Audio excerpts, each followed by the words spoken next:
শ্বশুর আইলো আনতে গে মা, শ্বশুর আইলো আনতে। আর 3 মাস পরে আমার চোখের পানি সরলো গে, আমার মনটা সহে না গে মা, শ্বশুরের সঙ্গে যাইতে। আমার মনটা সহে না গে মা, শ্বশুরের ভাসুর আইলো আনতে গে মা, ভাসুর আইলো আনতে।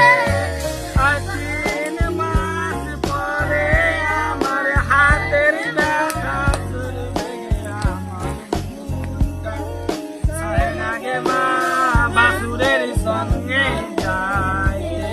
আমার মনটা সহে না